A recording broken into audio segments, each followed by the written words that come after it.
ये है, अभी आपने अपने ओपनिंग रिमार्क्स में 2 चीज़ों की बात की थी, अपने नेबरहुड के लिए, जो नेबरिंग कंट्रीज़ हैं इंडिया के। एक तो आपने कहा कि स्ट्रैटेजिक क्लैरिटी और एक आपने कहा स्ट्रैटेजिक कम्युनिकेशन इंडिया का बहुत ही साउंड हुआ है। मेरा सवाल ये है कि अभी कुछ दिन पहले प्रधानमंत्री ने पार्लियामेंट की नई बिल्डिंग का इनॉग्रेशन किया है।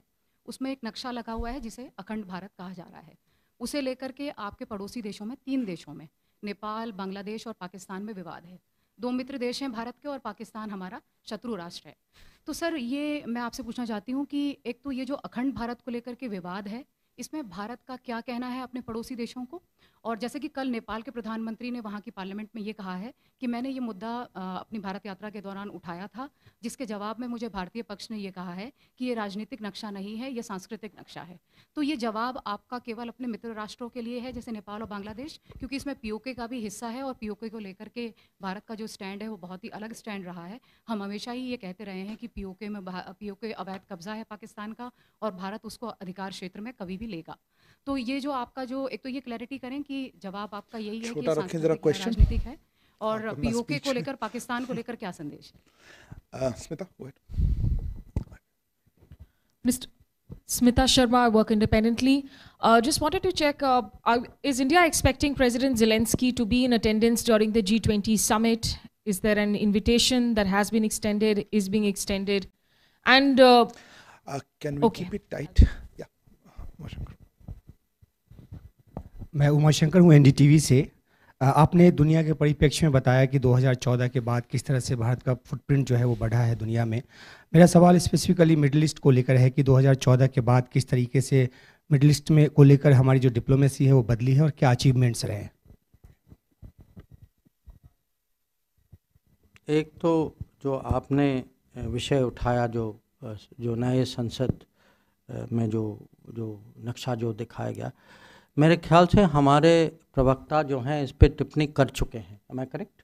हाँ, कि उन्होंने कहा कि ये अगर आप उसी के नीचे वो कुछ साइन बोर्ड जैसा कुछ लगा हुआ है, उसमें लिखा है कि ये आई think you can read my recollection, ये कुछ अशोकन एम्पायर का डिस्क्रिप्शन है। तो ये एक ऐतिहासिक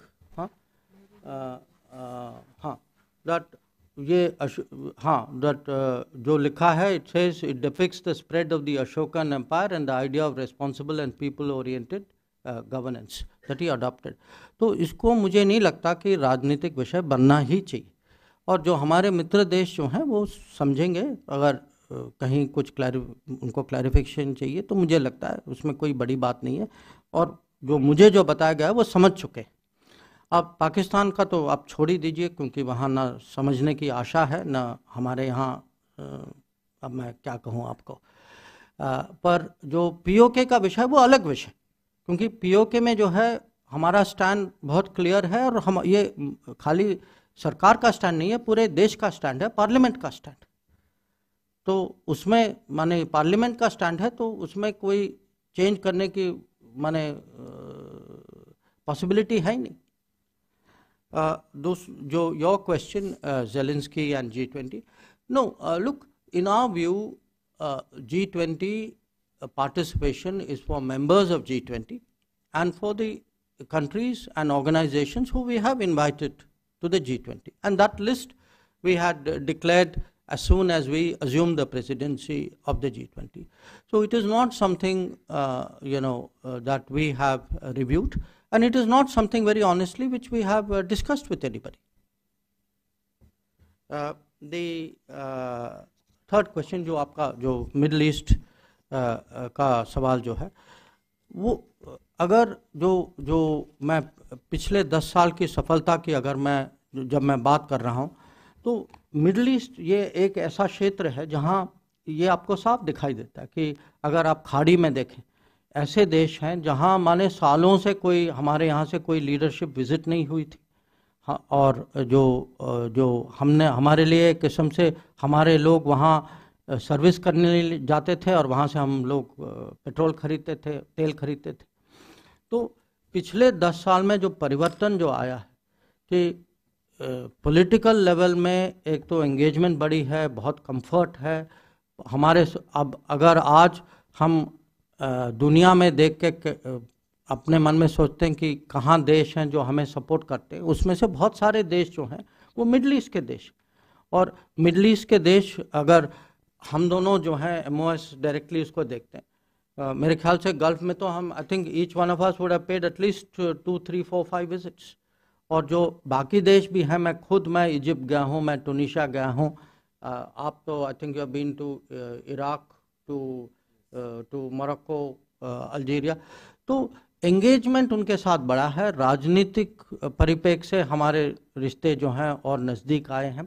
तो और जो अगर आप ट्रेड देखें, वहाँ एक FTA भी हो चुका है UAE के साथ, व्यापार भी इस समय में पिछले 10 साल में काफ़ी बढ़ा है। तो मैं कहूँगा हर दृष्टिकोण से ये जरूर ये एरिया जो है हमारे लिए एक किस्म से डिप्लोमेसी, सक्सेसफुल डिप्लोमेसी का एक उदाहरण है। Sachin. Good morning. This is Sachin from the Times of India. Yeah, Minister, I just want to draw your attention to this press conference which was done by former Prime Minister Manmohan Singh, I think in early 2014. And he was asked a question about what was his biggest achievement as the Prime Minister. So he said that the end of the nuclear apartheid in the form of the nuclear deal with, against India in the form of the nuclear deal with the US was his best moment as Prime Minister. So I was just wondering if you would like to pinpoint something, you know, as Prime Minister